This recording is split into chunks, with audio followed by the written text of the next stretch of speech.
لو سمحت ممكن اطلب من حضرتك طلب؟ اتفضل.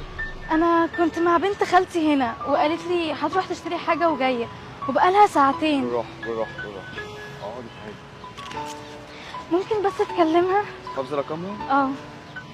هات الرقم. 012 86. الو. الو. هو انت اسمك ايه؟ ملك. هي اسمها ايه؟ اسمها منى. أيوة. منى معايا؟ ايوه. طيب انا معايا بنت خالتك ملك.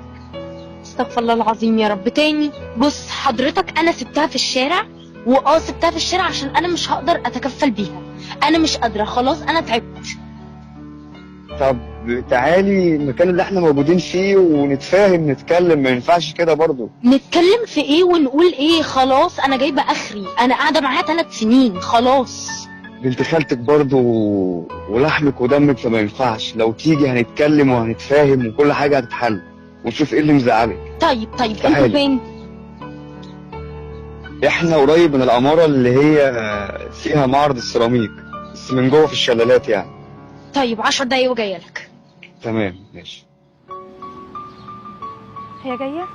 هي جايه لا حول ولا قوة إلا بالله. تاني يا بنتي تاني؟ طب أعمل إيه؟ ما أنا هزيكي معايا يا بنتي. أنا مش قادرة عليكي، مش قادرة على طلباتك. أنا خلاص جبت آخري. بالراحه بس عشان نعرف نتكلم ونعرف نحل المشكله دي. 3 سنين 3 سنين خلاص تعبت. عنها بعد اذنك، تعالي جنبي هنا عشان نتكلم ونتفاهم. أنا يا سيدي مش عايزاها يا سيدي. خدها وديها دار أيتام، أنا مش عايزاها. دي طفله ما تفهمش اللي انت بتقوليه، ما ينفعش. تفهم؟ دي كبرت خلاص، كبرت يا بابا. أنا كبرتها قعدتها معايا كده خلاص. انا مش ابوكي وما تقوليليش يا بابا. دي طفله ما تستحملش اللي انت بتقولي عليه. يعني إيه ما تستحملش؟ ما هي كبرت. تستحمليها، هي طفله انت تستحمليها. مش قادرة على تفاصيلها، مش قادرة على طلباتها. مش بالدرجات دي، وديها لاي حد قريبك بس ما تعمليش معاها كده. ملناش حد تاني طب وانا خلاص تعبت.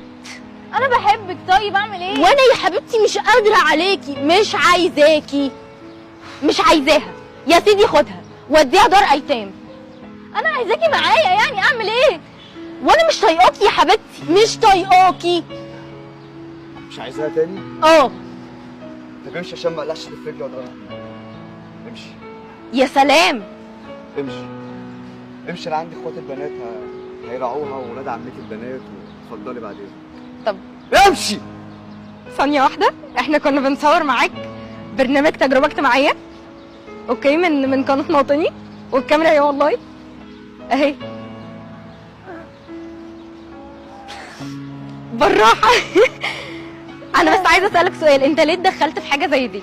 عادي، الواجب الشاب لو خارج من بيت اصول يقف